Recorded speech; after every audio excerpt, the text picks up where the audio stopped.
Bonjour à tous et bienvenue pour la deuxième partie de notre série consacrée à François Mitterrand. Si vous avez manqué le premier épisode sur son incroyable ascension, le lien est juste en dessous dans la description. Aujourd'hui, on plonge au cœur du réacteur. Les années 1981-1983.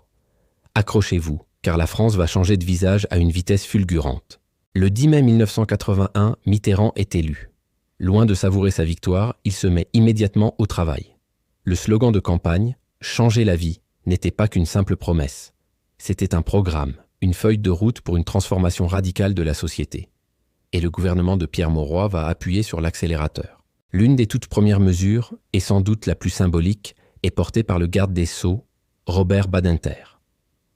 Le 9 octobre 1981, après un débat historique et un discours poignant à l'Assemblée nationale, la peine de mort est abolie. C'est un tournant moral majeur pour la France, une décision qui ancre le pays dans une nouvelle ère humaniste. Pour beaucoup, Mitterrand vient de tenir la promesse la plus importante de sa vie politique. Mais le changement ne s'arrête pas là. Sur le plan social, c'est une véritable révolution. La durée légale du travail passe de 40 à 39 heures par semaine. Et ce n'est pas tout. Une 5e semaine de congés payés est instaurée pour tous les salariés. Imaginez la joie dans les familles. Plus de temps pour soi, pour les loisirs, pour partir en vacances. C'est l'idée que le progrès ne doit pas être seulement économique, mais aussi humain. En parallèle, le monde de la culture est en pleine effervescence. Mitterrand crée un grand ministère de la culture dont il confie les rênes à Jack Lang. La vision est simple. La culture doit être accessible à tous, partout. Le budget de la culture est doublé dès la première année. C'est la naissance de grands projets comme la Fête de la musique, les Journées du patrimoine et des festivals comme les Francopholies de La Rochelle. La création artistique est encouragée. La France devient une scène à ciel ouvert. Une autre révolution, plus discrète mais tout aussi puissante, se joue sur les ondes. C'est la fin du monopole d'État sur la radio et la télévision. Des centaines de radios libres émergent partout en France. Elles donnent la parole à la jeunesse, aux associations, à des voix qu'on n'entendait jamais. C'est une explosion de liberté d'expression, une nouvelle bande-son pour le pays. Le gouvernement s'attaque aussi à l'économie avec une vague de nationalisation. 11 grands groupes industriels et 39 banques passent sous le contrôle de l'État. L'idée est de donner à la puissance publique les leviers pour orienter l'économie, lutter contre le chômage et moderniser l'industrie française. Des noms comme Saint-Gobain, Thomson ou des banques comme Paribas et Suez deviennent des entreprises publiques. Les droits des femmes progressent également, avec notamment le remboursement de l'interruption volontaire de grossesse par la sécurité sociale. On assiste aussi à une dépénalisation de l'homosexualité. La France de Mitterrand se veut une France plus juste, plus tolérante, plus ouverte. C'est une période d'optimisme, une parenthèse enchantée pour certains, où tout semble possible. Mais ce tourbillon de réformes a un coût. Très vite, la réalité économique rattrape l'idéal socialiste.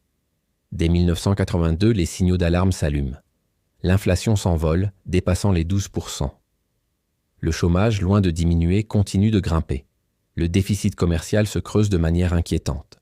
Les nationalisations coûtent cher à l'État, et la relance par la consommation, menée à contre-courant de nos voisins qui ont choisi l'austérité, ne fonctionne pas comme prévu. Le franc est attaqué sur les marchés financiers. Il subit 2 dévaluations successives, perdant de sa valeur face aux autres monnaies. La France vit au-dessus de ses moyens. Mitterrand est face à un choix cornélien. Continuer la politique de l'état de grâce au risque de la faillite ou opérer un virage à 180 degrés. C'est là que l'animal politique refait surface. Mitterrand, le pragmatique, va prendre le pas sur Mitterrand, l'idéaliste. Il a cette phrase célèbre « Gouverner, c'est choisir ». Et son choix, il le fait au printemps 1983. C'est ce qu'on appellera le tournant de la rigueur. Face à la crise, il décide de maintenir la France dans le système monétaire européen, l'ancêtre de l'euro. Ce choix implique une politique de désinflation compétitive, c'est-à-dire une politique de rigueur budgétaire et de modération salariale. En clair, on serre la ceinture. C'est la fin du rêve de changer la vie et le début d'une gestion plus réaliste, plus pragmatique de l'économie. Ce tournant est une pilule amère pour une partie de la gauche. Les ministres communistes finiront par quitter le gouvernement. Le chômage continue de monter, atteignant des sommets. Mitterrand doit maintenant gérer les conséquences sociales de ce virage économique. Le rêve a laissé place à la gestion. La poésie du changement a cédé le pas à la prose du pouvoir. Ces 2 premières années du septennat sont absolument fascinantes.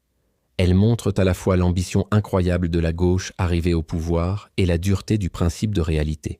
Entre avancées sociales historiques et crise économique profonde, Mitterrand a dû naviguer à vue, prouvant sa capacité d'adaptation, quitte à décevoir une partie de son propre camp.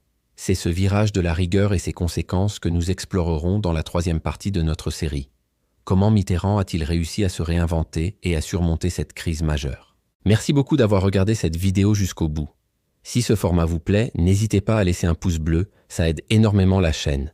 Et surtout, abonnez-vous et activez la cloche pour ne pas manquer le prochain épisode. À très bientôt.